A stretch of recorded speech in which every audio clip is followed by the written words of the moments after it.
की, भारत माता की। जरा जोरથી આપણો અવાજ અહીંથી ગાંધીનગર અને દિલ્હી સુધી સંભળાય એ રીતે આપણે જયમાલ કરીશું. વંદે વંદે. ધન્યવાદ.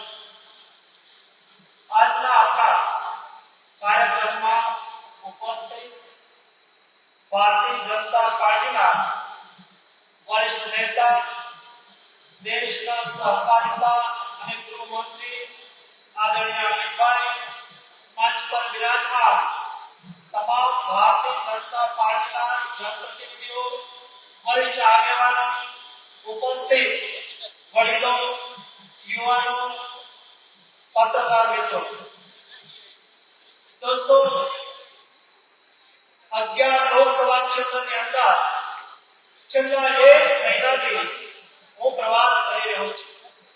જનતાનો વિશ્વાસ ભારતીય જનતા પાર્ટી પ્રત્યે સત્તા નરેન્દ્ર મોદીજી પ્રત્યે જોઈ વિશાળ સંખ્યાની અંદર જ્યાં જઈએ છે ત્યાં જનતા ઉમટી પડે છે.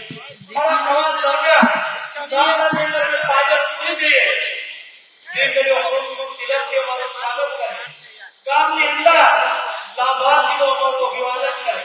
મને ખુશીની વાત છે કે આજે પણ આપણા અમિતભાઈ આવ્યા ત્યારે રસ્તાની અંદર લગભગ 500 જેટલા ભારત સરકારની યોજનાઓના લાભાર્થીઓએ આપણા અમિતભાઈનું અભિવાદન કર્યું અને અહીંયા સ્વાગત પણ ભારત સરકારની યોજનાના લાભાર્થીઓએ કર્યું. એમના જીવનની અંદર જે બદલાવ થયો છે, ગામડાની અંદર જે બદલાવ થયો છે, કિસાનોના જીવનમાં જે બદલાવ થયો છે, અમે પ્રવાસ દરમિયાન જોઈ શકીએ છીએ. શહેર અને ગામડા વચ્ચેના ભેદ મિટાવનાર આ દેશના કોઈ નેતા હોય દોસ્તોનું નામ નરેન્દ્ર મોદી છે.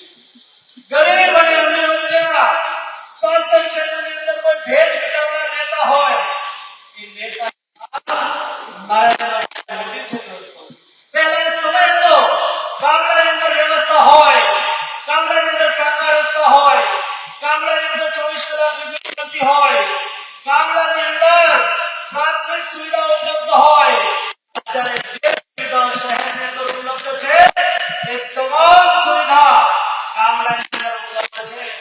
અને બીમારી ક્યાં કોને પૂછીને આવે છે કે અમીરને ત્યાં પણ આવે, ગરીબને ત્યાં પણ આવે. અને અમીરને ત્યાં બીમારી આવે ને ગજવામાં પૈસા હોય, 4-wheel ગાડી હોય, એ હોસ્પિટલ પહોંચે પહોંચવું જોઈએ.